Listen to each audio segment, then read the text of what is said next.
Welcome to the third and last day of the conference. Session 8 will have 3 lectures on the global economy post-COVID and will be chaired by Dr. Mangal Goswami. Dr. Goswami is currently the Executive Director of the Southeast Asian Central Bank Training and Research Center in Kuala Lumpur, Malaysia. He was the Deputy Director of the IMF South Asia Regional Training and Technical Assistance Center in New Delhi, India. He also served as Deputy Director of the IMF's Singapore Regional Training Institute, or STI. Prior to joining STI, he was a senior economist in the Monetary and Capital Markets Department of the IMF. Dr. Goswami, you have the virtual floor. RBWC International Research Conference. I wanted to first thank Governor Diokno of BSP and Executive Director Marc Uzan of RBWC for inviting me to chair this session with such distinguished speakers. This session is about the global economy post-COVID. While the recovery of this pandemic remains somewhat elusive, we are all anxious to usher the post-COVID era. The narrative in this session will give us hope, but with the caveat that the outlook is fraught with uncertainty. We have 3 very accomplished speakers who do not need much by the way of introduction, but I'll just briefly introduce them in the order of their presentation. Let me start with President Jim Bullard. He's the president and CEO of the Federal Reserve Bank of St. Louis. In his role, he is currently a participating member of the FOMC committee. He is going to talk about the US economy and monetary policy. One of the common factors that we have is that he's also a fan of the Kansas City Chiefs. And I used to be at the Fed in Kansas City, so that is great to know. Moving on to Markus Brunnermeier, he's also very well known. He's a professor at Princeton University and a faculty member of the Department of Economics. He's also the director of Princeton's Bendheim Center for Finance. His webinar series out of that center is fantastic and is one of the most popular. It is likely to make it as a Netflix series at some point. And last but not least, we have Professor Yasuyuki Sawada. He's a professor at the faculty and faculty of economics at the University of Tokyo. He has just completed his stint at the ADB as the chief economist, and he's just started this new job as a professor. He will give us the Asian perspective on financing a green and inclusive recovery in Asia and the Pacific. So in terms of the format of this session, it's a 1.5-hour session. We'll go each speaker at a time initially with their presentation and followed with Q&A. Each 30 minutes overall, and then we'll come back to all the speakers at the end to wrap up. So with that introduction, it's my pleasure to introduce President Bullard. President Bullard, the virtual floor is yours. Thank you. Thank you very much, Mangal, and thanks to everyone for coming, and thanks for inviting me to this interesting session. I always learn a lot. I'm looking forward to the interplay here. I am going to use my time to mainly talk about where the U.S. economy is as I see it and U.S. monetary policy is. And so let me start with the pandemic itself. Just a few facts about the U.S. U.S. is about 63% vaccinated right now, 1 dose. That means presumably those people get their second dose if they need it. It's about 208 million people out of 330 million. In the US, vaccines for ages 5 to 12 are coming soon, supposedly going to be approved here in October. That's been a big issue. That would be another 30 million potentially that could get vaccinated. Vaccine mandates are becoming common across the country. Booster shots for the most vulnerable have been approved. So it's true that the Delta variant has had an important impact during the third quarter here in the US. I would also note that I think the Delta variant has become dominant, at least the charts I've seen, and that virologists seem to think, based on the latest research, that it'll be hard for another variant to displace the Delta variant because it just spreads so quickly and becomes fixed in, I guess, according to the literature. So I guess we know our enemy in that sense. Despite becoming dominant, though, it does appear that confirmed cases have peaked mid-September. Intensive care cases peaked in early September. Fatalities per day per million are running at about 6 in the U.S. Those may be at a peak, but we'll have to wait to see if they're peaking or not. So I think the bottom line on the pandemic itself is that the Delta variant is expected to wane in the months and quarters ahead. On real GDP or national income, most forecasters do think that Delta did impact third quarter GDP in the US. Estimates, however, vary widely. Most people think there'll be a growth slowdown compared to the second quarter, but exactly how big that will be is a big question mark. Some people have 3.5%, some 4%, some up at 5.5%. There's probably even a wider variety than that. So I don't think anybody really knows at this point how big an impact Delta variant has had in the U.S. But I will say this: I think any slowdown in third quarter GDP is, for most forecasters, that growth just gets pushed into the fourth quarter or into the first half of 2022, or even into the whole year of 2022. So in a way, it's a bullish factor for 2022 because it's just postponing growth, not eliminating growth in the U.S. Again, just as a reminder, U.S. economy grew at about 6% plus in the first half of 2021. About triple the potential growth rate of the U.S. economy in normal times. I myself have penciled in 5.8% for the whole year for 2021 real GDP growth in the U.S. Again, these are astounding growth rates for the U.S. economy. Furthermore, I expect growth to be rapid in 2022, perhaps as high as 4.5%. For all of 2022, and again, above trend in 2023. So a lot of very rapid GDP growth. I would like to stress to this audience that I think the US economy has fully recovered by traditional definitions. Usually we would say that the recovery phase is occurring up until the point where output achieves its previous peak. That has already happened in the US as of the second quarter of 2021. So we're really in the expansion phase of the business cycle in the US. But that isn't the end of it. Real GDP and national income is expected to pass the pre-pandemic trend line in the next couple of quarters.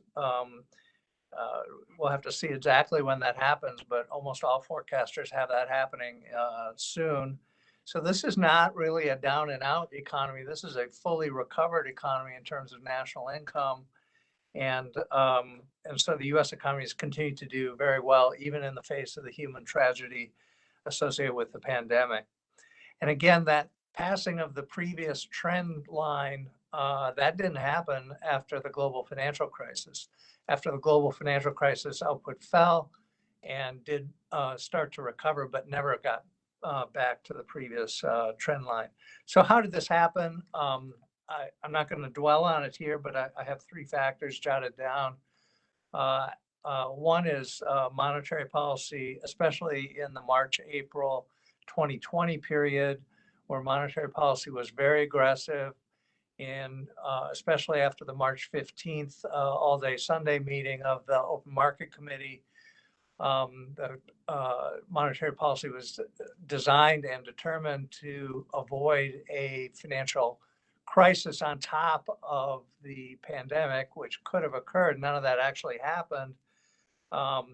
Financial stress measures were at 2008 levels in the US and really globally.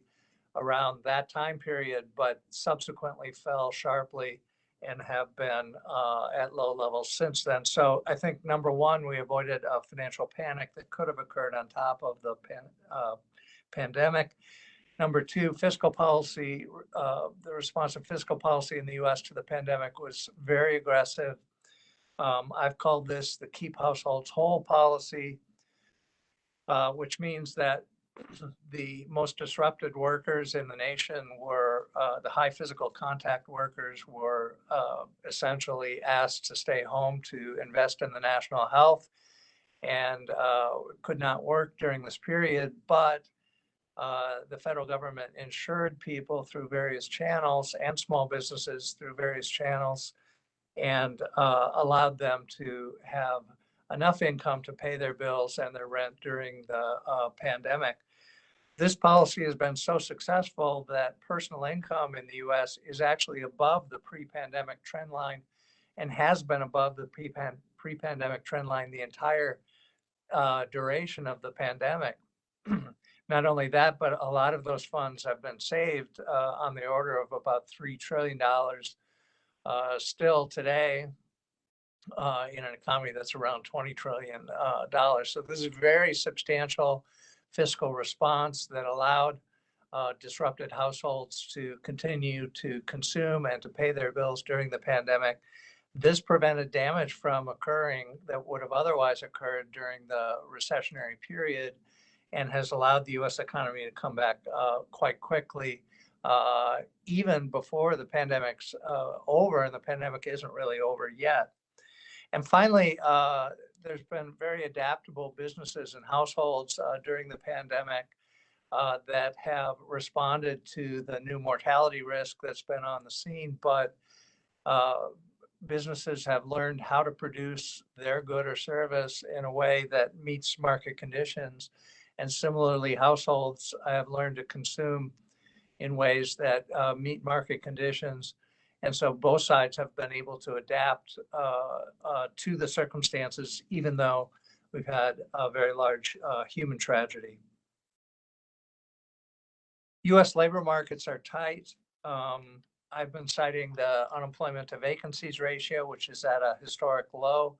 There are more job openings in the US today than there are unemployed workers. Anecdotal reports are overwhelming that it's difficult to hire workers. If you drive around the US today, you'll see big banners on plants or factories or any type of business really saying that they're hiring. Not only are they hiring, they're offering signing bonuses, retention bonuses, and outright increases in wages. Wages for low-income workers are rising at a faster pace than those for high-income workers. That hasn't happened for a while in the US. So I think we have, by most measures, a very tight labor market in the US. The committee has wanted to broaden out ideas about full employment in the US. One way to do that is to look at a labor market conditions index, which aggregates, many different measures of labor market performance, anywhere from 16 to 20 to 24 different measures of labor market performance into a single number, a labor market conditions index. The Kansas City Fed maintains a labor market conditions index. If you take a look at that, that's moved very higher, very sharply into positive territory and is headed toward very high readings indeed, some of the best that soon will be some of the best that we've seen in decades. Unemployment rate in the US is 5.2%. Unemployment rate has been declining about 0.2 per month this year. If it continues to decline at that pace, it'll only take 5 more jobs reports would be at 4.2%. A couple of jobs reports after that, we'd have a 3 handle on the unemployment rate. So payrolls and hours are tend to be lagging indicators, and there are 2 special factors with those particular measures that will get ironed out, but only over the medium term. One is that there have been a lot of early retirements, completely understandable as the pandemic hit the economy. and older workers were most at risk, it makes sense that they would decide to retire early. Furthermore, they have nest eggs that are likely very good right now, as U.S. equities are at an all-time high or trading near an all-time high, and house prices are quite high. So for most households, those are the key assets that they probably hold for retirement. I don't really expect those early retired workers to come back into the labor force. Now, they've just retired early, so as we go forward a few years, this will iron out. They would have retired anyway. They've only retired early, and so we'll be back on trend, but that will take a couple of years before that occurs. And then families with a wage earner that is now looking at staying at home, that's been a common feature of the pandemic as well. This has made complete sense, I think, as well, because with school closures and virtual education, a lot of families wanted to spend more time with the children as they wanted to make sure they didn't miss out on educational opportunities during the pandemic. Those workers we know will have lower job finding rates as they come back into the workforce. So that will also take perhaps 1.5 million workers. It will take some time to iron that out, but I wouldn't say that those are indicators of a bad labor market. I would just say that those are indicators of the fact that a pandemic hit the economy and that workers reacted in specific ways to that pandemic. So these effects will unwind as the pandemic comes under better control going forward. Inflation has surprised to the upside, as I think most of the audience here would know. Last December, the Summary of Economic Projections, which is the key projection by the Open Market Committee, the median projection for core PCE inflation, which is the committee's preferred measure, was 1.8% for all of 2021. Today, we're looking at core PCE inflation of about 3.6% measured from 1 year ago. Headline PCE measured from 1 year ago is about 4.2%. So we've had quite the upside surprise to inflation. We haven't seen these kinds of inflation numbers for quite a few years, more than a decade in the US. The key question going forward is how persistent will these inflationary effects be, which has been widely debated by the committee and probably be debated a little bit here as well. I wanted to take a few minutes to remark on the flexible average inflation targeting framework, which the committee adopted beginning at Jackson Hole with Chair Powell's speech in 2020. The new framework has been in existence for just a little over a year. And lo and behold, we have a chance to test it out right away in the very first year of its existence. The idea of flexible average inflation targeting is to allow inflation to run above target for some time in order to make up for past misses to the low side. This should ensure that inflation actually averages out to the 2% inflation target and reinforces credibility of the 2% inflation target over time. As many of you know, in the US, we missed our inflation target to the low side for the better part of a decade. So this was an attempt by the committee to put in a framework that would cement inflation expectations at 2%. The committee did not debate how long a window we should have or a methodology for assessing whether we're succeeding in hitting inflation on average, but I would suggest to you that a 5-year window is a practical guide, provides a practical guide. If you average inflation in the US over 5 trailing years, or if you want to take this year as a centered moving average and include projections of the future, pretty much no matter how you do it, inflation is going to average over 5%, either looking backward or on a centered moving average. You could make a wider window if you wanted, or a longer window if you wanted, but I think it's reasonable to expect any central bank to be able to control inflation over a period as long as 5 years. The risk is with the flexible average inflation targeting framework is that this year's inflation shock will be too big, and we'll end up getting, and our policy won't react fast enough, and we'll get more inflation than we intended. And not only will inflation average over 2%, but it will average well over 2% and possibly affect inflation expectations in a way that we did not intend. So this is a tricky business to make sure that we're getting the overshoot that we desired, but not too much of an overshoot as we come out of this pandemic and bring the pandemic under better control in the second half of 2021 and into 2022.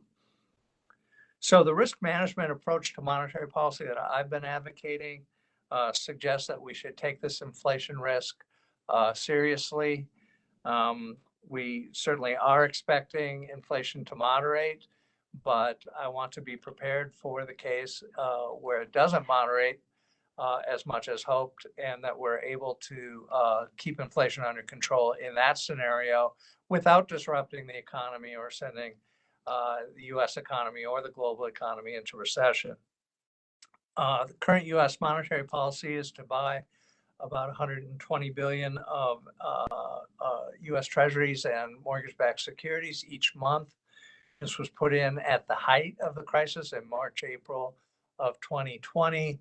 We're well beyond that phase now, and the committee at its most recent meeting gave a strong signal that we would be tapering those asset purchases very soon. Also, we have a policy rate that remains at the effective lower bound.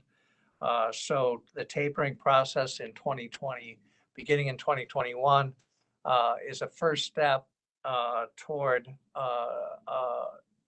pulling back some of the very aggressively easy monetary policy that we put in place to mitigate the pandemic.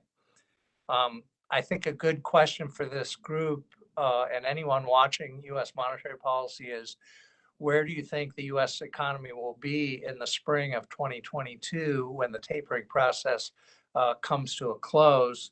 And I'll put out some numbers for you here. I think it's very possible that the unemployment rate will be less than 4% in the US, close to or at the pre-pandemic level.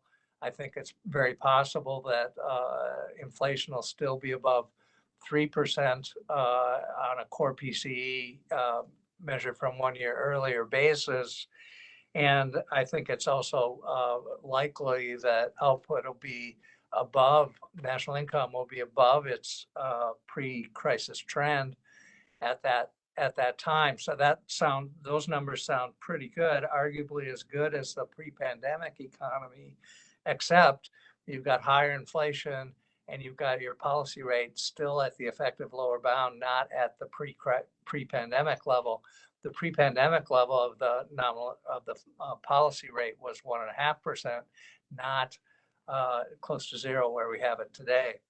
So depending on how inflation especially develops, we'll have to be in a position, I think, during the spring to possibly move fast enough to keep inflation under control in a non-disruptive way for the economy. I think that's prudent risk management to prepare for this possibility. So I'm going to end my comments there. That's the state of affairs in the US as I see it. And I'm looking forward to the discussion. Thank you. Thank you very much, President Bullard, for that really comprehensive and excellent take on the US economy, where it is now and the outlook. You mentioned several issues that, first of all, you did highlight that the US economy has fully recovered. Output levels are pretty much getting close to the long-term trend.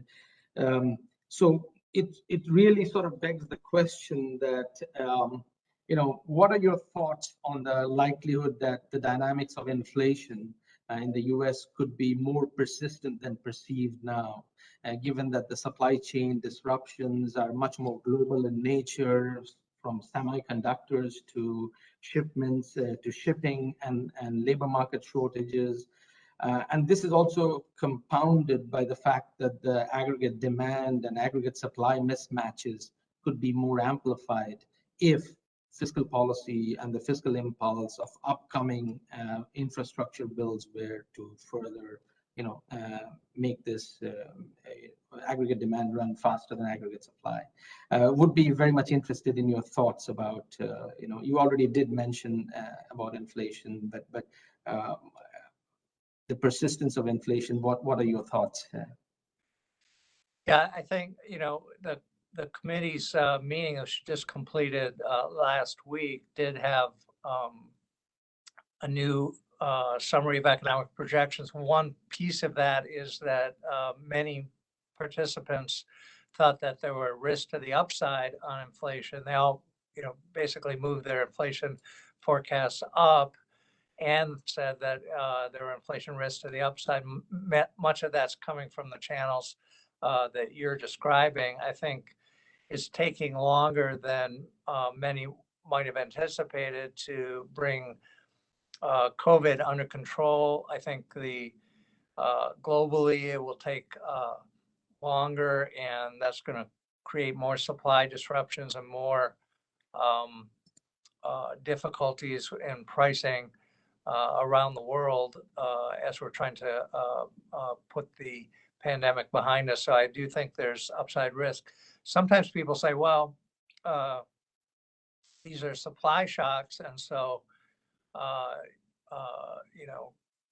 I'm not quite sure exactly what they mean, but what I learned about supply shocks is if they're accommodated by the central bank, then you're going to get a lot of inflation. So there's supply shocks combined with a very easy monetary policy. That's what's causing the inflation. It isn't the supply shock all by itself. It can't be just that one price happens to go up. That would put downward pressure on all other prices if you had a fixed money stock and a classic model. So it's got to be that some combination of the supply shock plus how the policymaker is reacting to that supply shock that's causing the inflation. So that's why I think that we have to pay careful attention to this as we go through the winter and into the new year. I've been a little dismayed that we're using the same playbook that we used from the aftermath of the global financial crisis in the U.S. That recovery was very, very slow. It took years, and therefore the monetary policy was very sluggish in responding for many years after the global financial crisis. But this isn't the case this time around. This is a completely different dynamic where things are happening much more rapidly. And I think the timelines have to be adjusted both in actuality, but also in our heads as observers of monetary policy and as thinkers about monetary policy, that the pace of events is much faster here. And so you may see the pace of policy changes also have to be faster, hopefully in a smooth way that doesn't cause disruption, but nevertheless, this isn't the same recovery and expansion that we had after the global financial crisis. Thank you, President Bullard. If I may just engage one more question before we move to the next. Again, this morning when I woke up, I saw in the FT that bond markets are clearly sending a signal that the risks are tilted to the upside on inflation and maybe a bit more hawkish Fed speak. Of course, from the lessons of the taper tantrum, we know that anything that is sort of a bit, quick and jittery, that's not planned well, sort of delivers a definite blow to emerging markets and this part of the world. So in that sense, when Fed conducts its policies, the Fed has been incredibly transparent and talking about, what it wants to do with tapering versus the liftoff. That is already very much being priced in. But in terms of explicitly sort of Fed conducting policies, how do you see international considerations being more ingrained in Fed's reaction function? Because increasingly we talk about the dollar funding market and global liquidity, risk on, risk off, sort of changing the nature of capital flows and the impact of of it on emerging market countries, notably in Asia? Well, we take these issues very seriously, and I think that's one of the reasons why Chair Powell has been so careful to telegraph plans of the committee as best we can. We do have to react to incoming data, and that's going to cause some variability all the time. But I think we have to be always looking ahead, not get caught out of position, and be taking into account the full range of possible outcomes with respect to the data. And I actually think we're past the point of any kind of repeat of the taper tantrum, which occurred in 2013. If you recall, that event was a surprise to markets because the committee was at that time not anticipated to pull back on quantitative easing, but especially at the June 2013 FOMC meeting, it became clear that the committee's intention was to pull back sooner than markets had anticipated, and that caused considerable turmoil in global financial markets, real yields up about 100 basis points over the summer of 2013. This time, I think we've handled that phase of this much better. We learned from experience, and I think Jay Powell did a great job on this. And so we've got through that phase without repeating that experience. Now we're to the point really on the verge, I would say, of going ahead with the taper in November here, depending on barring a major shock. I think we'll just go ahead and start in November. And so I think the other thing that's happened here that I've called an anti-taper tantrum is that yields actually went down. We started talking about taper after the June meeting, and yields actually went down considerably. And there was a lot of head scratching around in financial markets about that. So some of this might be a rebound from that, which looked a little bit overdone during the summer. Thank you, the President Bullard. I think the last statement you made about the sort of the taper, but yet the bond yields going down is sort of a nice segue to the next presenter, Professor Markus Brunnermeier, because he talks about, during such periods, there is a flight to safety when emerging market investors sort of think about taper and interest rates in the US rising, which reverses capital flows and results in higher, a depreciation of the emerging market currencies. So I think it's a nice segue to Marcus's presentation. Thank you. We'll come back to you, President Bullard, if you don't mind, with some questions from the floor, if there are any, or in general, some questions. Thank you very much for your presentations. So let me move on to Professor Brunnermeier. The floor is Thanks yours. a lot. It's a pleasure to be with you in the Philippines, and for the Central Bank for Philippines. Thanks a lot, and for the Reinventing Bretton Woods Committee.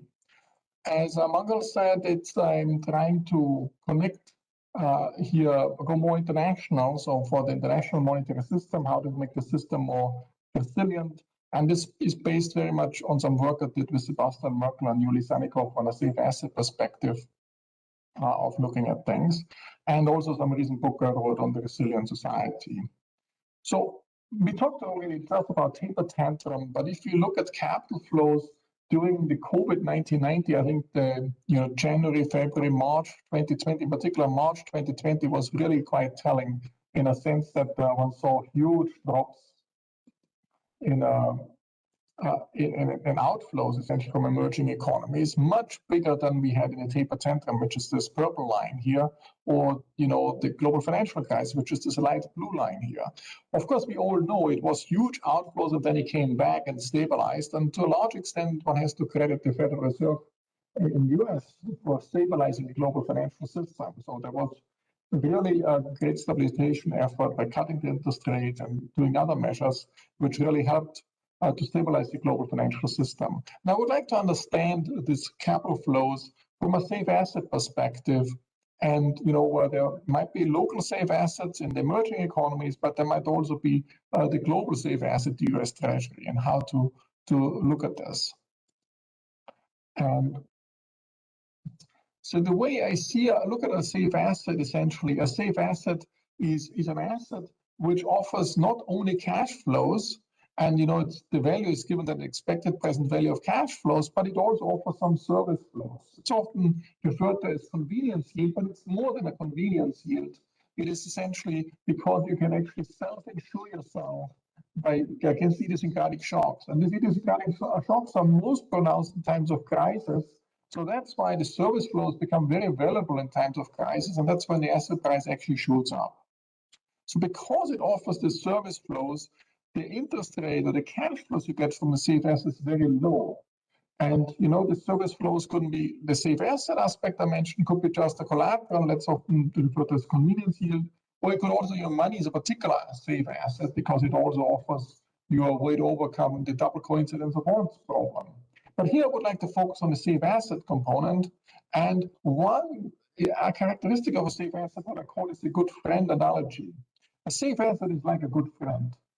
He or she or it is around whenever you need it. So whenever you have a personal shock or there's an aggregate shock, it is valuable, you can sell it, and you can overcome your shocks. You can use it for precautionary savings motives. And what's really important is that at times of when you need it, you can easily sell it off and somebody else can buy it. So the retrading is very smooth. There's no bid-ask spread on it in times of crisis. So the market liquidity is high. There's no asymmetric information problems and all this. So that's also one important component of that. And the bid-ask spread widened a lot in March 2020, even for the US Treasury. And the intervention of the Fed then to stabilize the Treasury market was essentially preserving the US Treasury as a global safe asset. Now, because it has this nice service flows, the safe asset, it offers a lower cash flow, lower interest rate. And what happens then when the interest rate is low, if it's below the growth rate of the economy, and that's the case most of the time in the United States, but also in other countries, then actually you can have, as a government, you can issue more government bonds, pay a low interest rate compared to the growth rate of the economy. You can run the so-called Ponzi schemes, or you have a bubble component. So there's another aspect to it. A safe asset is safe because it is perceived to be safe. I call this the safe asset tautology, or it's a bubbly thing. So there's an equilibrium where the safe asset exists, and there's another equilibrium where the safe asset does not exist. And you can see already that this creates some fragility. And for emerging economies, this is more tricky because it's the local safe asset might be competing with the global safe asset, the US Treasury.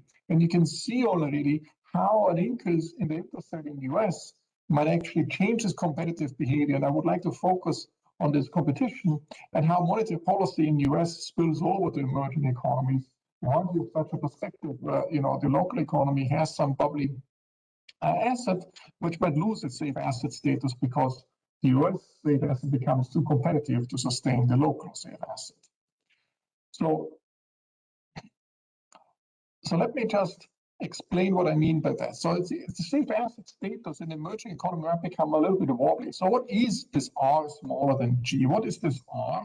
So this R consists of several components. So first there's the true risk-free rate. And then there is, you have to subtract the safe asset privilege because you get the service flow. You subtract some interest rate, you have to pay a lower interest rate. That makes it easy to satisfy this inequality.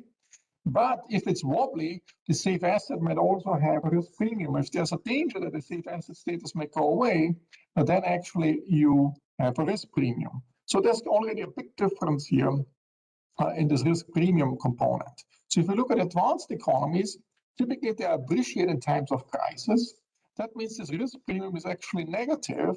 That makes it easy to satisfy. So this whole R is then smaller because the risk premium is negative, that it's easy to satisfy as R smaller than G.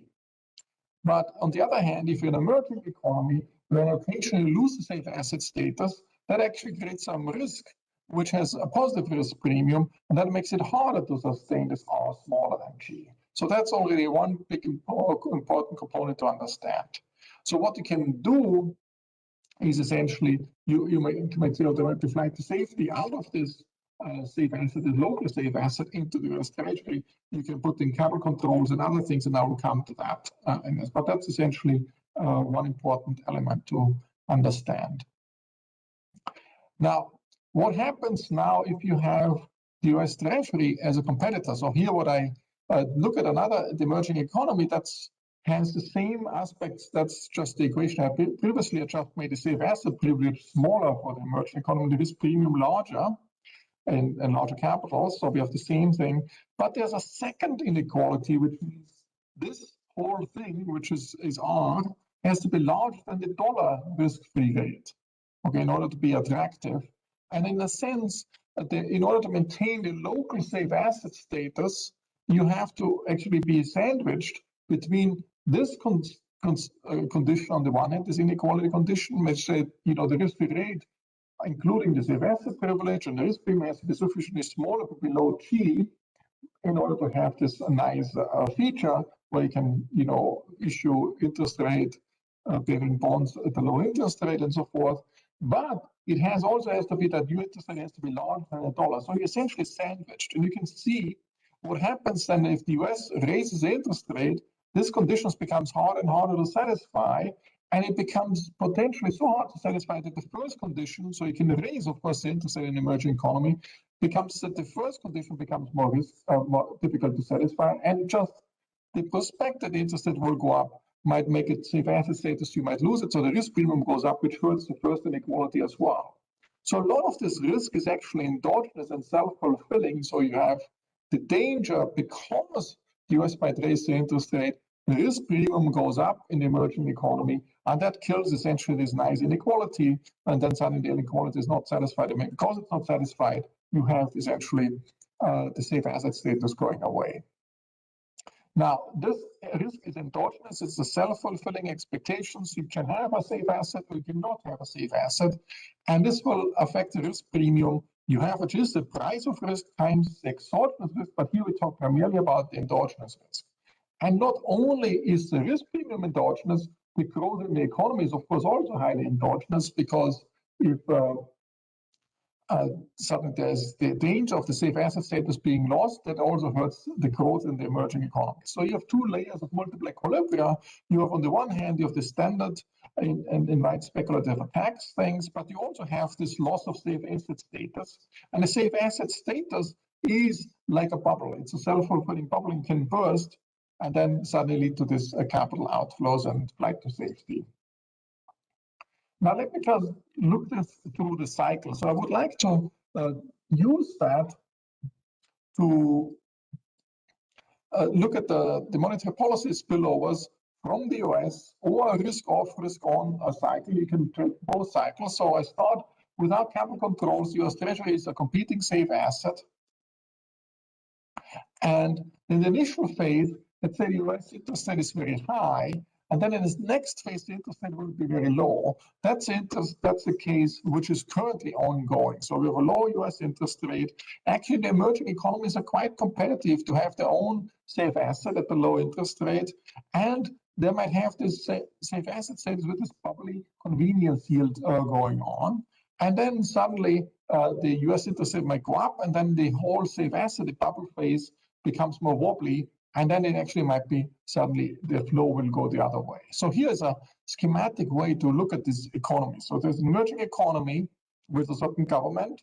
Then, of course, there's emerging economy. There's a consolidated household, firm, and bank sector. And I will open up this sector later on. And then there's, of course, the US and the international claims only. So let's look at the emerging economy. So you have the government sector, which has essentially in a balance sheet, an economic balance, it has future tax claims, it has some dollar reserves, and it has some liabilities. But it's fine to support these liabilities at the high government debt value because there's a bubble component to it. So if R in this emerging economy is smaller than G, it can support some of this high government debt valuation because there's a bubble component to it. Okay, so that's how the government's balance sheet looks like, the economic balance sheet. Of course, who is holding this government debt? These are the domestic household firms and banks. They also have some physical capital, and they have to pay the future taxes, which, is an asset for the government. And they might also have some dollar debt towards the foreigners. And then there's some net worth in this net worth held by the firms and so forth. So after a sudden stop, so what happens, so that's a temptation phase, everything works well, the interest rate is low in the US, you have this nice safe asset status, that's why there's this bubble component on the government's balance sheet.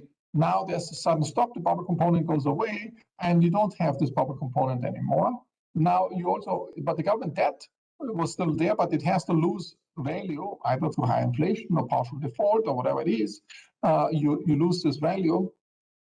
And then that's the new balance sheet of these. So the future taxes are not going away, and that still stays the same.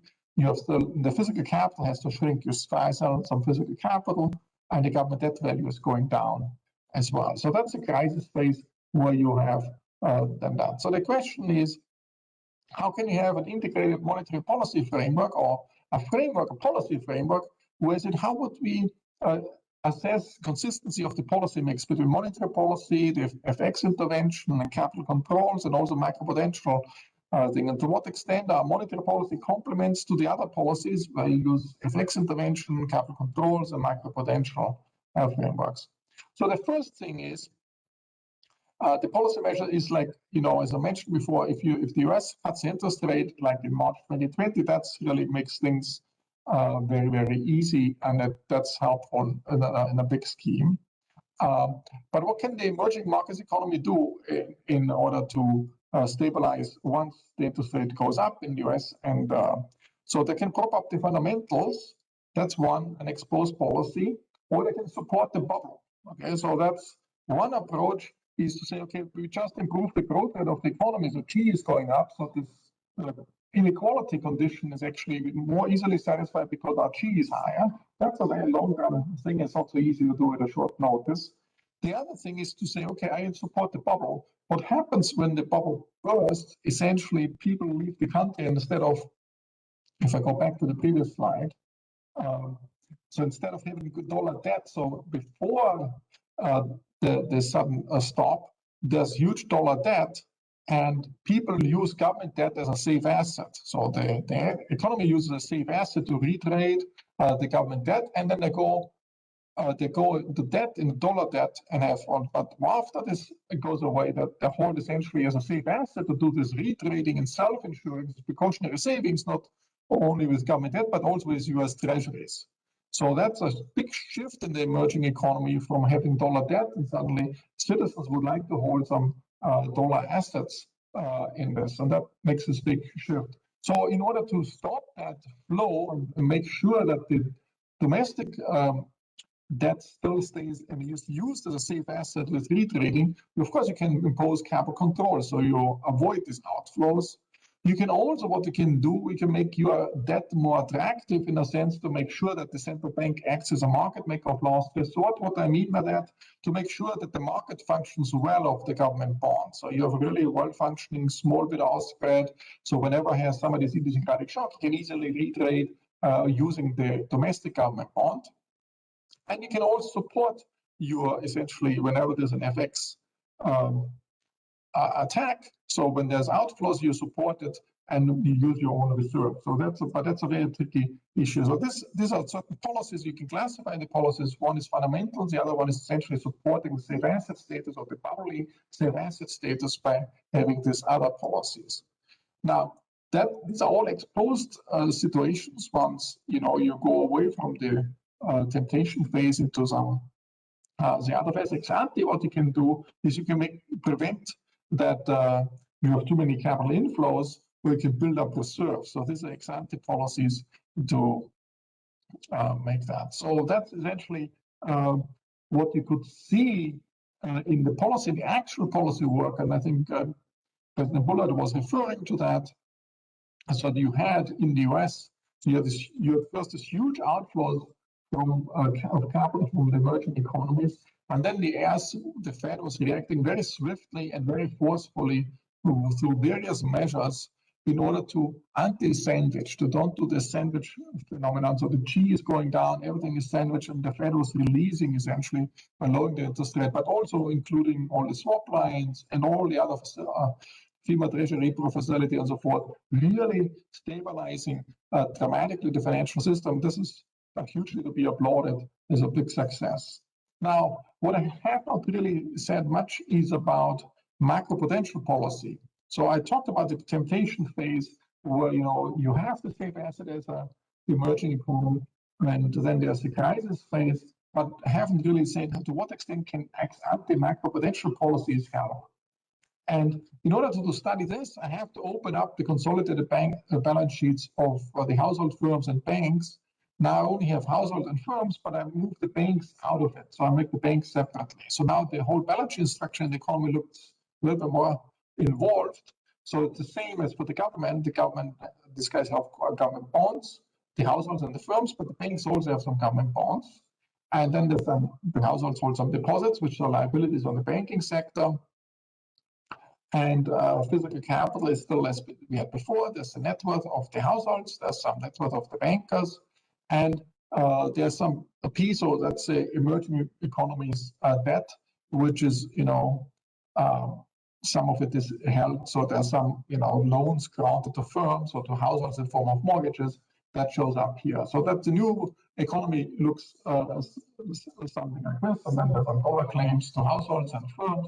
And then there's US Treasury, to which, people hold reserves. And that's the situation. Yeah, but importantly, the private sector still has mostly US dollar debt. That's, again, before the shock, and the emerging economy enjoys, as before, this probably safe asset status, and that's why the government debt is very valuable.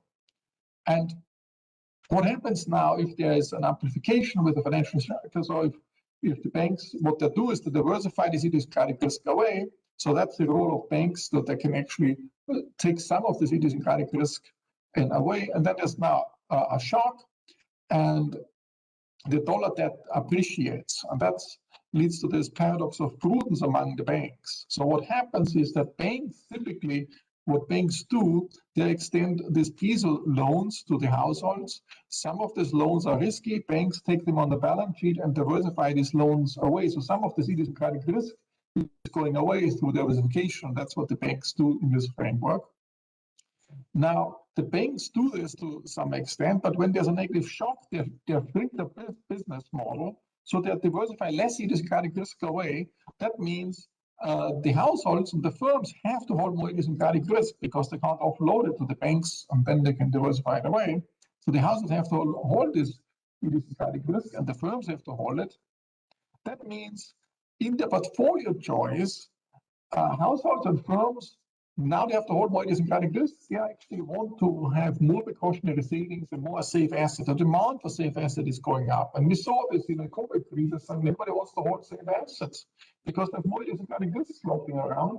And you shift your portfolio away from more risky physical assets to more less risky, less idiosyncratic risky asset to the safe asset. So the demand for safe asset goes up. At the same time, the banks create less safe assets as well, so that the supply of safe assets is going down. So both of that has implications, but the banks shrink, they create less safe assets in form of deposits and other things, and the households that demand more safe assets. So this typically leads to deflation, and that's what we've seen in great financial crisis. So in advanced economies, that leads to deflation because our supply of safe assets goes down, demand goes up, the value of money goes up, which means deflation. And so whenever we go in a crisis, there will be deflation, and that's the negative risk premium. But for emerging economies without capital controls, that's very different because they lose the safe asset status, and then they get actually inflation because the bubble component goes away and people rush out of the country.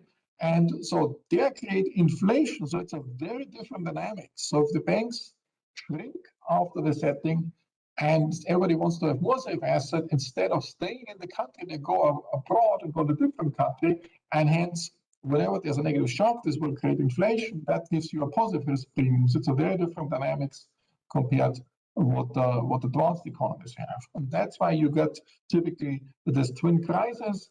If banks' assets were to stay fixed, so you have this price instability going together with the other instability. So in general, what you have then, so that's where micropotential policy comes in. So if you have a solid banking system which has enough buffers and has enough resilience, and then you don't have these dangers that the banks shrink. So you get an initial shock and the banks can absorb it. And it's not amplified by the banks cutting back. And now suddenly there's less idiosyncratic risk insurance to the banks going on because the banks are constrained. And that's why you need ex-ante enough buffers. And that creates essentially then more policy space for other policies where you can say, I can do more monetary policy and other things because I have more sound banks to be active there. So let me just at the end come come back to these two equations and say, what's an alternative to create a system, a global system, a global architecture, which is less prone, where there's this asymmetric relationship where advanced economies, whenever there's a crisis, the interest rate goes down, the real interest rate goes down, and that makes it easier for them to go out of the crisis again. But for emerging economies, the interest rate goes up in times of crisis. And then you have to do austerity exactly when they should actually do the opposite and have some stimulus packages. And so how can we design a system from a global level to make this more balanced across the globe? Now, here again, so we have this risk premium as before, and has to be smaller than G, and we have the sandwich phenomenon there. So the issue here is in general that who can create a safe asset is typically the emerging economies can only create safe asset in certain periods, and then it falls away, it goes away again. So how can you ensure that the emerging economies can actually also create permanently a more safe asset?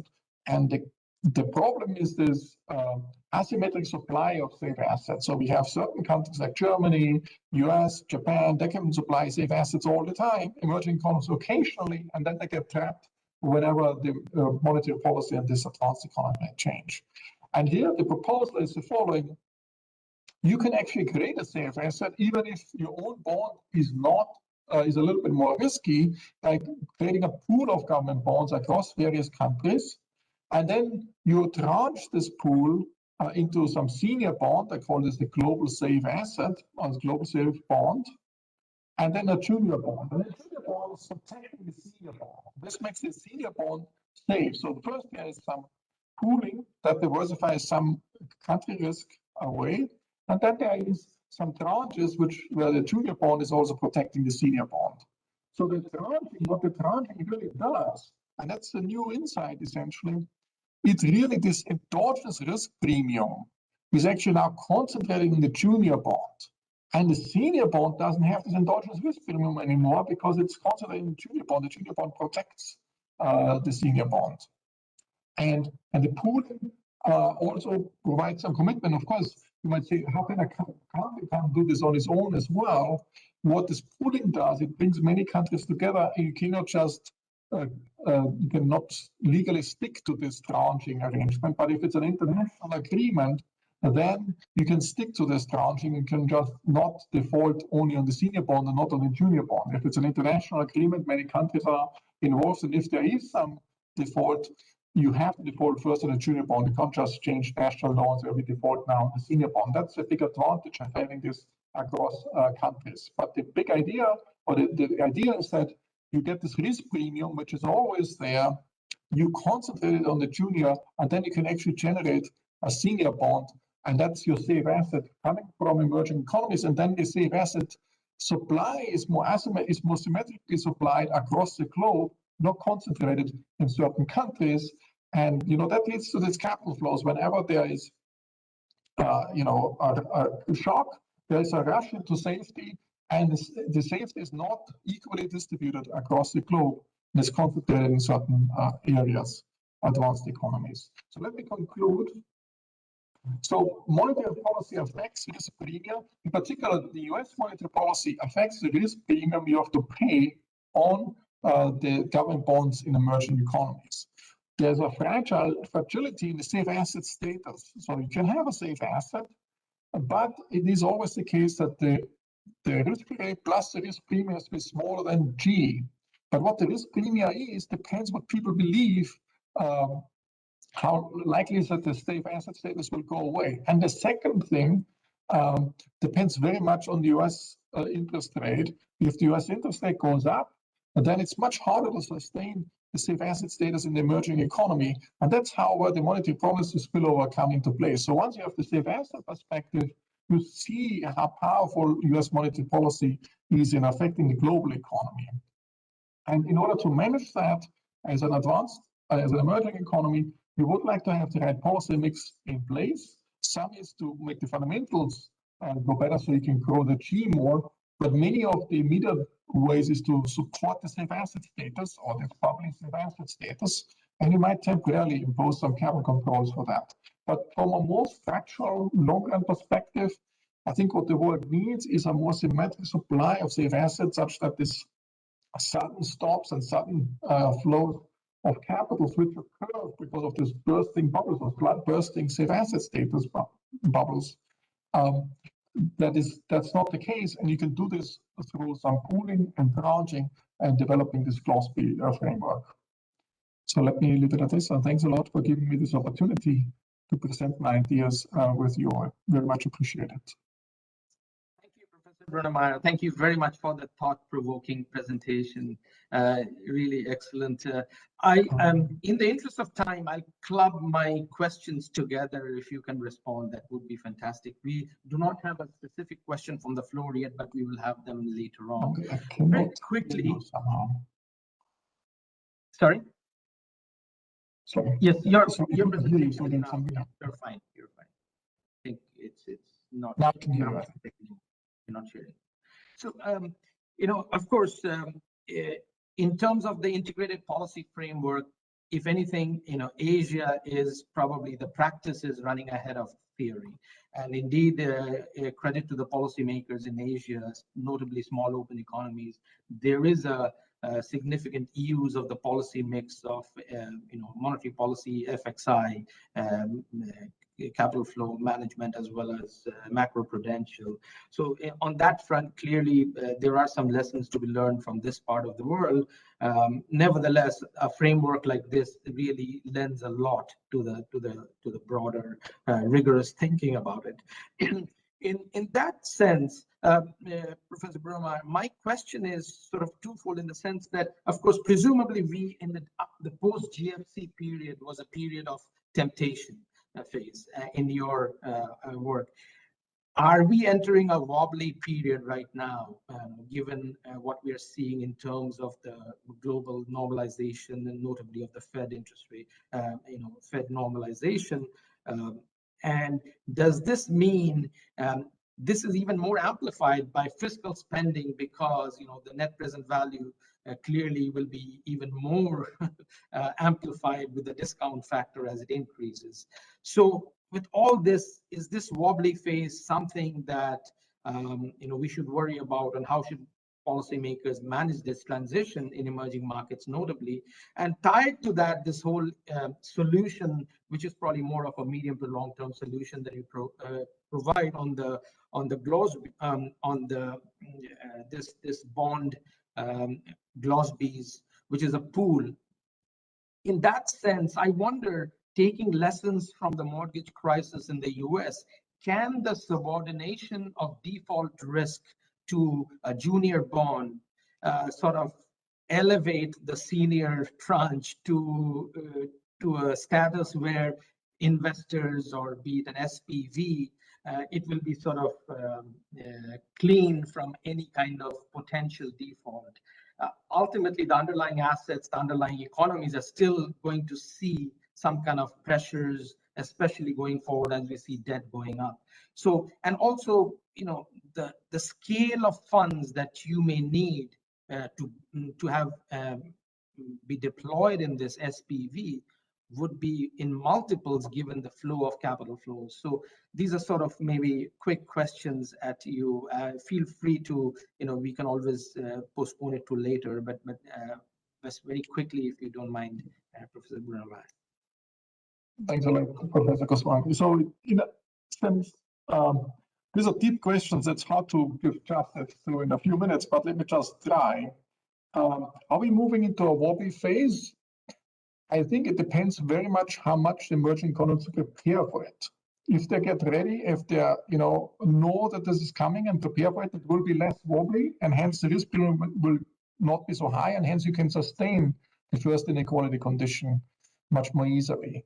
So I think it's probably high time now to really prepare for that. In particular, when the U.S. interest rate is rising and will rise at some point, and then you have to be ready for that. And if you're ready at that time, I think it's much less problematic. And it's relating to the earlier question you had with President Bullard, in a sense that, if the US is rising interest rate very smoothly and everything is very calm going up, then it's probably less problematic. But if, the US interest rate stays low and then rises very sharply later on, then it will be more problematic for the emerging economies, because then there will be a more quick burst of activities. So that's the way I see it. So it's, for a policymaker, perhaps not so surprising. It's just the policy always said, there's this huge monetary policy spillovers, and you don't see it in the model so discontinuously. And here you see it very clearly in a discontinuous fashion coming up in this framework. The second question about the Goswami's, that's a more long-run thing. So it's not a short-run aspect to it's a structural, as you indicated, is a structural thing. I think it's, so one thing is pooling a big advantage, that you pool things. And we have seen from the financial crisis in the US, suddenly the correlations all jump to 1, let's say, in the extreme case. And you could argue that suddenly all emerging economies suffer at the same time. So there's no big advantage of pooling. And I agree with that. There might be no big advantage, but the tranching advantage is still there. Okay, so that the big mistake in the global financial crisis or in the US subprime crisis was that we overestimated, how much diversification and pooling advantages there will be. Now, why do you want to have international pooling nevertheless? That's more like a legal enforcement thing. If a single country were to tranche its own bond in the senior and a junior bond, what prevents the country from saying, okay, oops, I changed my mind, I now default on a senior bond and not on a junior bond? But if it's a part of an international agreement, and there's some pooling and then there will be some special purpose vehicle, but then it's a different aspect to it. Then you cannot legally change it. It's more like a commitment tool to commit to the structure, the governance, the structure of the corporate structure, essentially payoff structure, such that you treat actually a senior bond much more safely.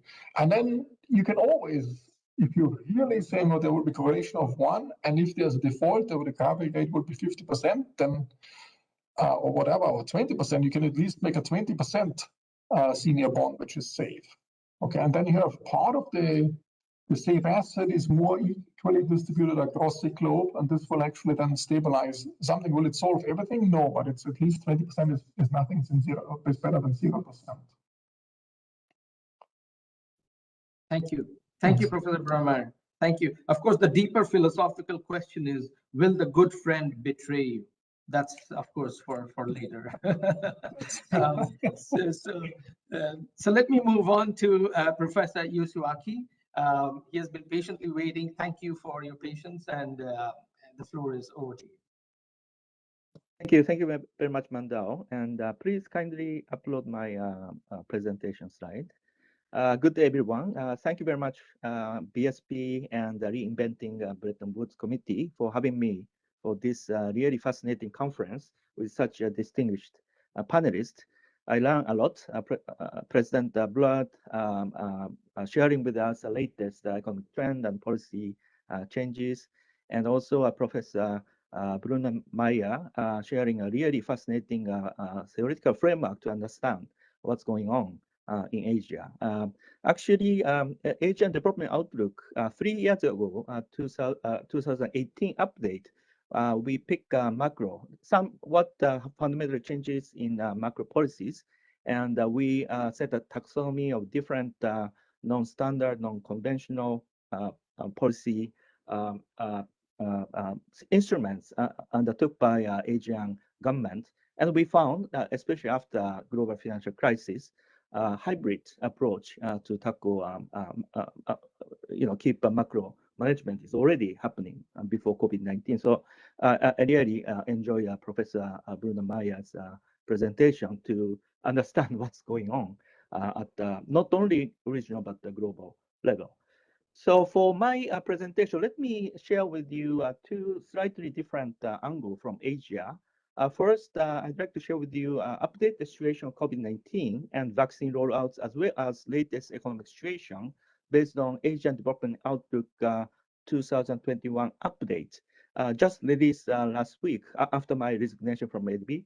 And secondly, I'd like to discuss how Asia has been financing green and inclusive recovery, and the drivers, impacts, and prospects of green and social finance in Asia based on this Asian Development Outlook 2021 theme chapter.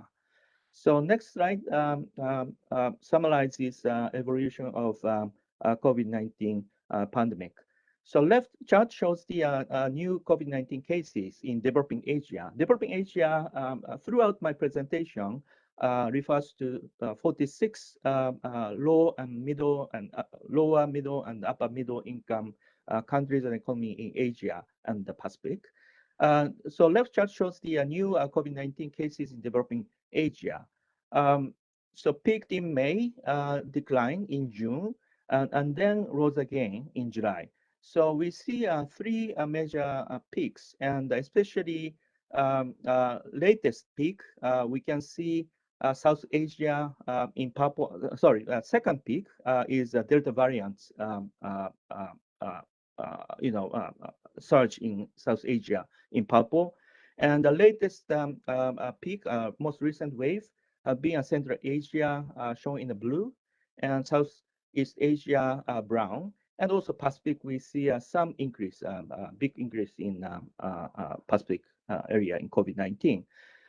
Then what's the vaccine situation? So right chart shows the vaccine progress, which is quite varies considerably within the region. Vaccine have progressed well in People's Republic of China. I think second or third on the top is the PRC. And some smaller economy also listed top. But share of fully vaccinated individual is 30% or lower. Strictly speaking, as of the beginning of September, 28.7%. That's the vaccine rate of developing Asia. And this is well below 50 or more percentage in US and EU. So this is the vaccine situation. So second, next slide shows the what's the implication of uneven progress on vaccination. Actually, this chart, y-axis shows the cases of fatality rate, and x-axis is a share of fully vaccinated people. So we can see downward sloping relationship. Although this is a correlation, we need to be a little bit cautious about causal interpretation. But actually, we see some plausible mechanisms behind. Higher the vaccination rates, then health risks has been better controlled. And vaccination are also changing the way governments respond to the new outbreaks. When COVID-19 cases rise, policymakers typically tighten restrictions on mobility and economic activity. But analysis in our report, which is not, I don't have time to elaborate, but Asian Development Outlook argue with few nice figures, new restrictions tend to be milder, much milder in economies with a higher vaccination rates. So vaccine also important, generate important implication for policies. And the next slide shows the economic recovery situation. So vaccines outbreak are just two elements that have shaped the developing Asia recovery in the first half of 2021. Here, out of 46 countries and economies we monitor or we carefully track, all 10, so 10 major economies, economic recovery, comparing a 2020 H2 with the 2021 H1. So 10 economies listed here. All major, these 10 economies shows the recorded positive year-on-year growth in the first half of this year, which is shown in the yellow dots. So each economy has a two-bar chart, and the second one is first half of 2021. We see very high. Even India has a very high number. Of course, this can be at least partly attributed to a very low baseline in last year, because these numbers are year-on-year figure. But pandemic control also played an important role. Recovery was relatively strong in economies like PRC, left end, and also middle segment, newly industrialized economies, Hong Kong, China, Singapore. So these countries, governments successfully contained the virus outbreaks and quickly rolled out vaccines. So in other economies where vaccines roll out slower and major outbreaks occurred, such as Indonesia, Thailand, Philippines, growth was more subdued. So these are the picture we can see from this chart.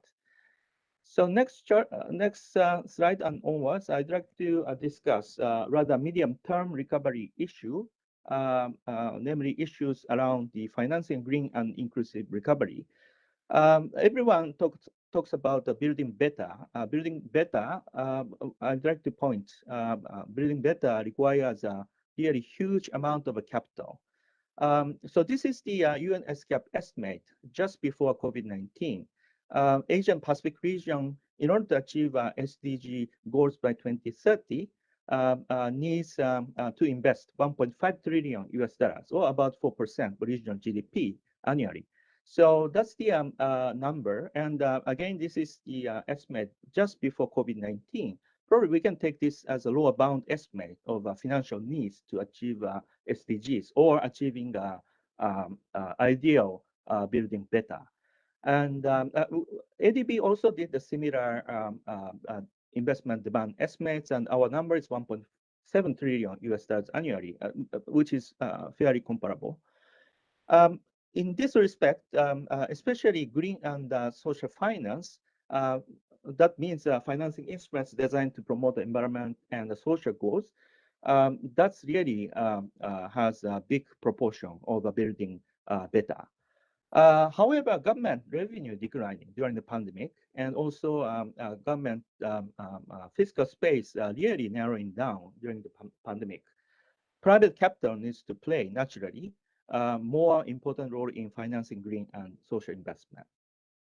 So next slide. Before talking about green and social markets, capital markets, I'd like to briefly mention about how government has been acting just after the outbreak of COVID-19. In order to counteract the negative COVID impacts, as we all know, governments around the globe are responding with massive policy packages. In order to track this, ADB, since mid-April 2020 last year, we started this COVID-19 policy database, and we track large-scale policy packages of ADB members, not only 46 developing members of ADB, but also Japan, Australia, and New Zealand, as well as non-developing member country, 19 of them from North America and Europe, as well as we track other regions. And our database covers 92% of global GDP and 80% of global population. So this is our database. And we not only track fiscal measures, but also liquidity support, credit creation, long-term lending, equity support. So next slide shows the some big summary. This is the amount of a package. By the way, this is an announcement base, not implementation base. Amount of package per capita announced by 46 ADB members shown in the left, and ADB non-developing members shown in the right. So we see a sizable difference between a developing member and developed economies. At the same time, we see a large variation within developing members. And next slide shows the sub-regional disaggregation. So picking only developing Asia, developing member countries and economies of ADB, we can see three trends. First one is a policy package, enormous scale, 3.7 trillion US dollars if we aggregate up altogether developing Asia. This is a 15% of regional GDP.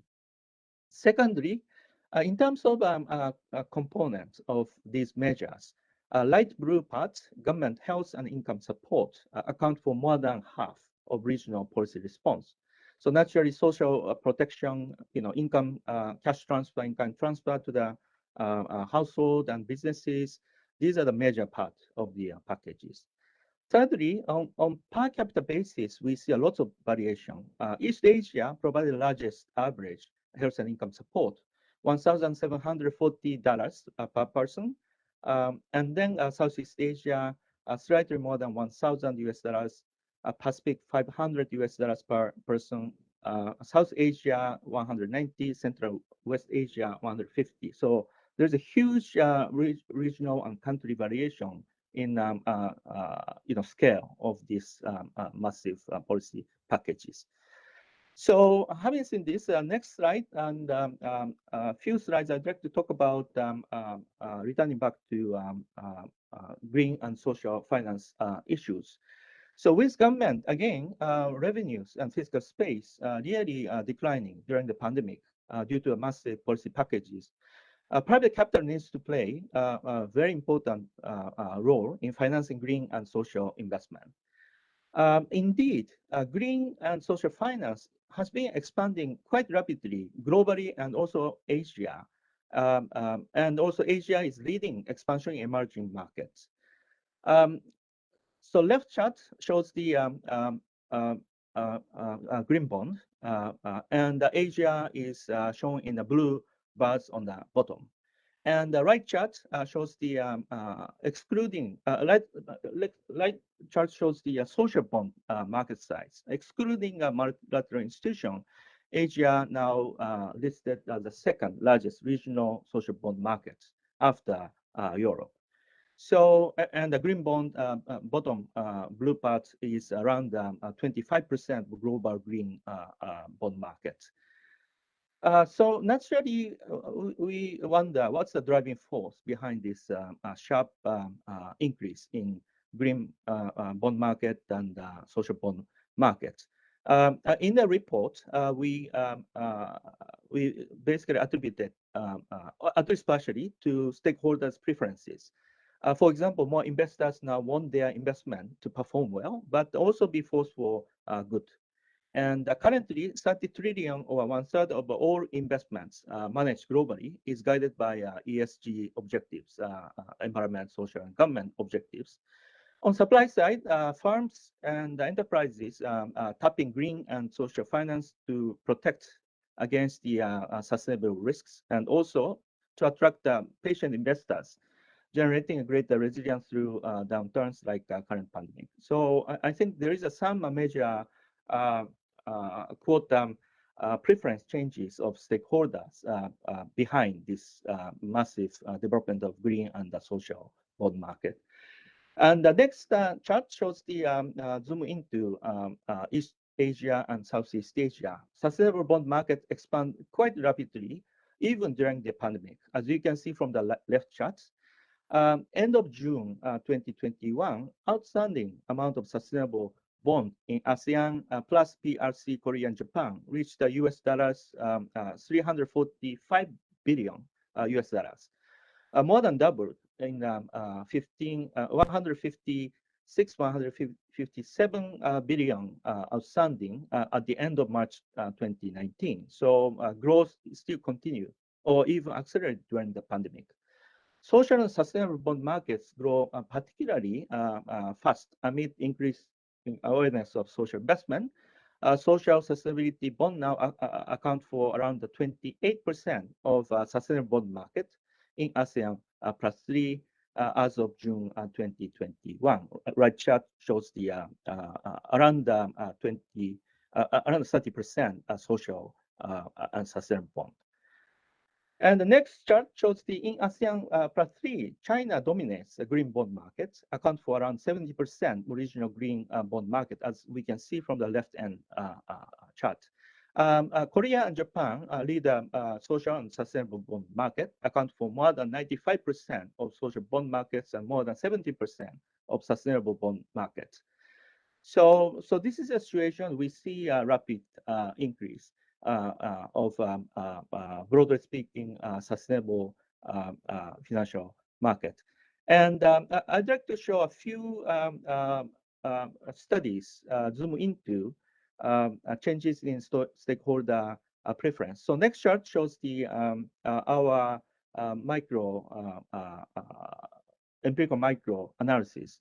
So how ratification of Australia's ratification of a Kyoto Protocol 2007 changed the financial market situation. So we used the data covering before and after ratification of Kyoto Protocol, and we also compare high emitting companies versus low emitting companies. And because Kyoto Protocol ratification 2007, government of Australia imposed a restriction on annual emission, debt and equity cost of high emitting Australian companies increased by 5.4% and 2.5% respectively relative to low emitting Australian firms. So similar analysis using financial market data we show in this report. But let's move on to the second, next slide. And actually, because of the sake of time, let me skip this. Next slide, please. Yes, so what's the role of government? Actually, policy can support social and green finance market from two sides. One is guiding private capital, and the other is strengthening its own public finance. So left part of the chart basically said legislation and regulation can help align finance with SDGs, while also safeguarding financial stability. Policymakers need to develop and enforce common standards for information disclosure and impact measurement that are aligned with existing global and international standards, so that sustainable finance can be promoted in the right direction. And also, the government can incorporate sustainability risks into a micro and macro prudential framework. And in some, government can help strengthen market infrastructure and ecosystem to nurture green and sustainable capital market. Right part pointed not only this role of government to set ecosystem, but also public finance resources needed to mobilize and support SDGs. Possible actions include broadening and protecting domestic tax base, enhancing tax compliance, developing more transparent and efficient tax administration, striking a balance between raising tax revenue and promoting investment, and finally, but not least, strengthening international tax cooperation. So indeed, ADB current President Asakawa tried to strengthen this role of government. And May 2021, ADB established regional tax hub of domestic resource mobilization and tax cooperation. So let me summarize. So last slide, please. There are a few messages I wanted to convey, 5 listed here. First, developing Asia continued to grapple with COVID-19 amid new outbreaks and equal vaccination progress. Recovery paths quite diverging in the region. Successful vaccination and containment strategies boosting recovery in some economies, especially in East Asia.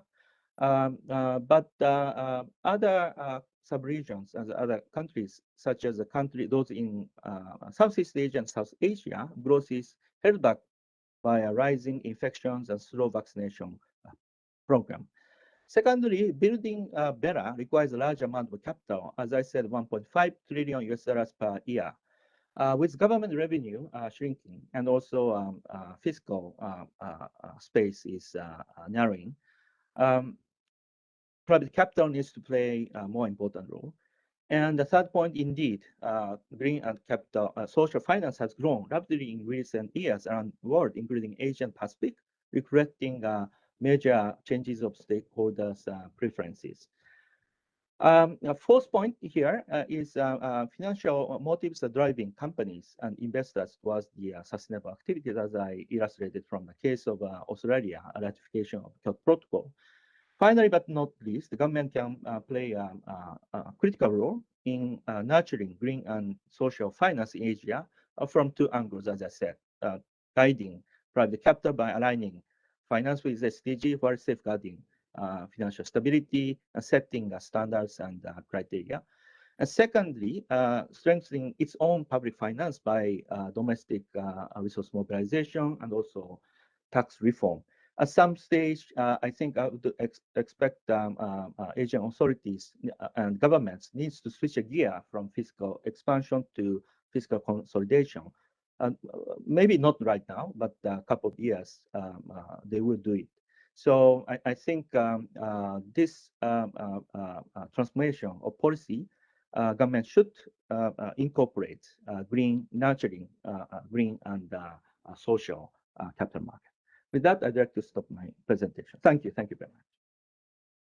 Thank you very much, Professor Yasuyuki. This is a top of mind issue, especially going into COP26. And clearly this market of social bonds is going to have a huge impetus as we go into that. Not to say that there is any less of it now. But very quickly, in the interest of time, I have permission to go 5 minutes over if President Bullard and Markus and Professor Sawada can stay for a few more minutes. Very quickly, Professor Yasuyuki, private capital is really paramount here, because the scale of infrastructure we need for the greening the recovery is huge. There are two things: public policy, as well as as you talked about, the government sort of providing public finance. And could you talk a little bit very quickly about the benchmark sort of sovereign bond market or the sustainable finance market? What have you seen in Asia? Are there good examples of developing a benchmark yield curve for this kind of a sustainable bond program for countries that we are financing? And the public policy can provide that framework for financing where private capital will come in. Yes, maybe I will talk about a little bit broader background, why this is happening. Actually, we published a book titled Asia's Journey to Prosperity last year, January 2020. This is a kind of an encyclopedia of Asian development, tracking last 5 decades. And from the different angle, 15 chapters. And one of the chapters is environment and climate change. And we clearly show from different data, Asia's growth in last 5 decades have been taking a green first, clean up later strategy. Even just before COVID-19 outbreak, region emits around half of greenhouse gas globally, and also half of Asia's energy, developing Asia's energy sources are still coal power. So that was the situation, and then there is that means I think huge room for Asian Pacific region to make its COVID recovery green and climate resilient. There is a huge space for Asia to transform, and as I discussed, capital market seems to evolve into this direction, more green financing Asia. And also, I'd like to mention government also started supporting clearly. Making major steps to protect the environment, mitigate greenhouse emissions, and adapt to climate change. Key environmental policies have been adopted across the region, many governments, in such areas as investment in renewable energy, public transport, framework legislation, safeguard policies, and air and water quality standards. And also, almost all government started aligning international efforts to solve global environment challenges, such as, three major challenges: 1992 United Nations Framework Convention on Climate Change, 97 Kyoto Protocol, and 2015 Paris Agreement. And ADB and other multilateral development banks are helping countries to achieve, for example, national development contribution under the Paris Agreement. So this has been happening already, and ADB is supporting quite strongly with financial resources, 80 billion of cumulative climate finance for 2019 to 2013. So that's ADB's current engagement in climate change. Thank you, Professor. If I may just quickly circle back to President Bullard. This is a question from the floor about the possibility, the risks thereof, if indeed this policy support, as it's withdrawn, what are the risks of a significant slowdown in growth, while maybe inflationary pressures still remain, more in the stagflationary sort of area. So could you comment on how do you see this as policy support is withdrawn? Will private sector really be able to, take over the growth trajectory? Yeah, it's a great question. People have been talking about stagflation, but I mean, stagflation was a term from the 70s where the economy was actually in recession. So output was declining, unemployment was rising, and you still had inflation rising. I don't think we're anywhere close to that right now. Here we've got this very rapidly growing U.S. economy. Potential growth rate in the U.S. is usually thought to be 2% or even less than 2%, and you've got an economy growing at 6%. And really projected to grow at even 4.5% next year. So you're a long ways, it's in my mind anyway, from stagflation. Now, so I don't really think we face that risk here. What we face is a risk on the inflation side, and the committee has said that the inflation risks are to the upside. I think it's just been such a long time since we've really experienced inflation in the U.S. or very much around the world, really, in many ways. So, in order for the committee to actually put downward pressure on inflation, we'd have to finish our taper, then we'd have to get the policy rate up above the neutral rate. We're nowhere close to that kind of policy. So I think we are counting on inflation dissipating to some degree, and then put ourselves in position that if we had to move a little bit quicker, we could, but do so in a smooth way that would not disrupt the U.S. economy or the global economy. Thank you, President. Professor Brunnermeier, very quickly, what are your big sort of thinking about the post-COVID, the global economy post-COVID? What's sort of the big, how do you see it, the big picture? You're muted. Beginner's mistake. Sorry. So generally, I see a lot of innovation coming through the COVID crisis as well. So there's some positive effects. Of course, there are also scarring effects, what we are seeing. But I think we have to make the global economy more resilient. And having the higher debt levels all over the place, that makes me more worried if there is, that sustainability is not there. So we have to worry about these things, in particular in a world where the interest rates become more normal, and then we have to, at a high interest rate, we have to figure out how to make the whole thing more resilient and more sustainable in the long run. On top of all the climate change challenges, which will require a lot of investments and might also affect the interest rate down the road. Thank you, Professor. Professor Yasuyuki, very quick last words from you on maybe climate change, sustainable finance, post-COVID. Yes, thank you very much. As we all know, after Asian financial crisis, especially ASEAN +3, finance ministers and central governors put lots of effort, probably similar to what Marcus said, safe assets. And this is the local currency capital market development.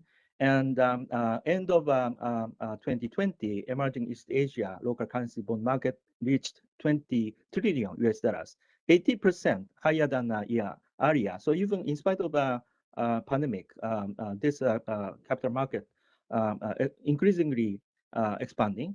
And because of one major source of capital market investment is pension or sovereign fund, given Asia's rapid demographic change, especially in East and Southeast Asia, and also government's effort to strengthening social security system across the region, I believe public investment will continue to play a critical role in developing green and social bond market. So that's the, sorry, I didn't end your previous question. This is your question about the sovereign benchmark green bond markets. So I think Asia so far seems to be moving right direction. And again, I reaffirm this my confidence with the particularly Marcus framework. So, but having said this, I think we need a more empirical analysis and also policy analysis based on this very useful framework. Thank you. Thank you very much. Thank you very much. On a more down-to-earth note, let's hope there's a taper without a tantrum. So thank you, all the speakers, President Bullard, Professor Brunnermeier, Professor Yasuyuki, for your wonderful presentations and your thoughts, sharing your thoughts and your time. Thank you very much again. Hope we see you in Asia, President Bullard and Marcus, sometime in the near future. Take care and stay safe. Thank you very much. Thank you. Bye-bye. Very much. Thank Bye-bye. you. Thank you, Dr. Goswami, President Bullard, Professor Brunnermeier, Professor Sawada, and all the participants who joined us. To bring the conference to a close, we have Mr. Marc Uzan and Governor Benjamin Diokno. Mr. Uzan, you have the virtual floor.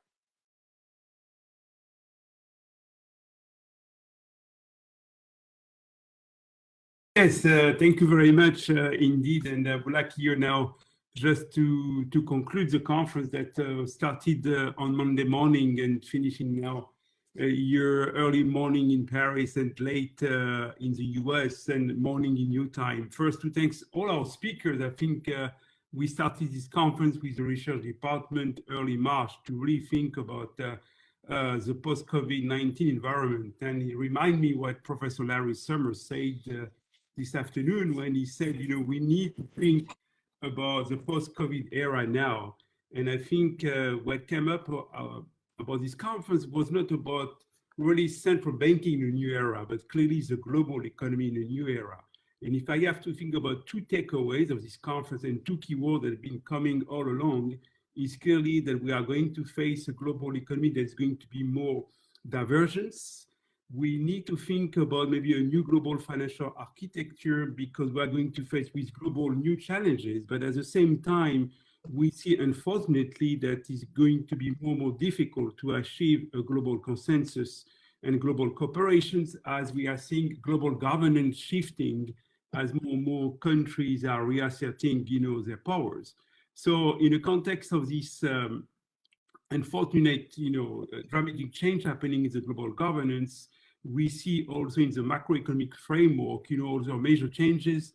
I think Markus Brunnermeier mentioned, scaring effect of this pandemic, and remind what Jacob Frenkel say on Monday that scaring effect can be positive as we are moving toward a more digitalization of the global economy and a more greening of the international financial system.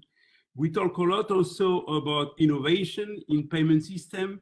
And I think one of the big challenge for central banks is going to think more and more about central bank digital currencies and cross-border payment innovations. So yes, a lot of interesting questions are going to be, in fact, discussed in 2 weeks at the IMF and World Bank meeting. I think it's going to be very interesting to see what will be also the takeaway also when this session will be taking place in Washington. Thanks again for the Central Bank for hosting this event. Mr. Governor, I would like to thank also you for accepting to host this conference, but also all your staff, particularly Laura Ignacio and Luisa, have been quite instrumental in working for the last few months to invite all our speakers and to be able to work in different time scheduling. Governor, over to you. Thank you. Thank you, Mark. First of all, allow me to thank all the distinguished speakers and panelists who took part in this conference. Earlier today, we had a very spirited and intelligent panel discussion, very ably chaired by Dr. Mangal Goswami of the SEACEN and comprised of Professor Markus Brunnermeier of Princeton University, Dr. Yasuyuki Sawada of the Asian Development Bank, and of course, President James Bullard of the Federal Reserve Board of St. Louis. And thank you for that very insightful session, gentlemen.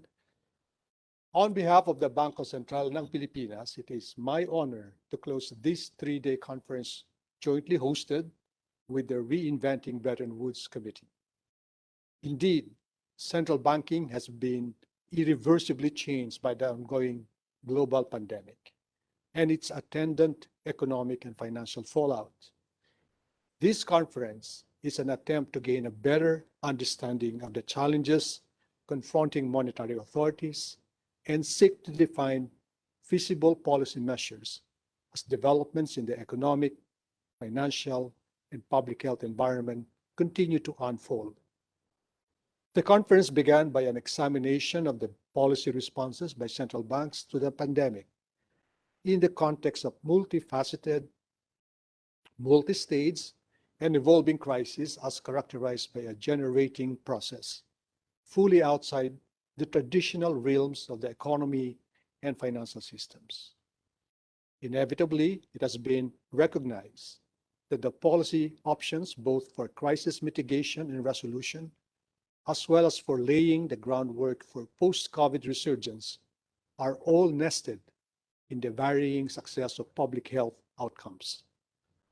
Consequently, a whole of government approach anchored on a durable recovery of the health of the public would be the only way to sustain and lead expectations of recovery and future growth.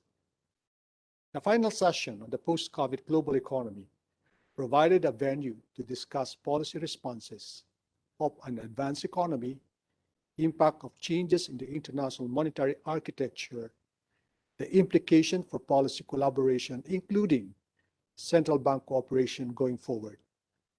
At this point, let me share with you the BSP's policy experience during the pandemic and how we are preparing for the post-COVID economic world.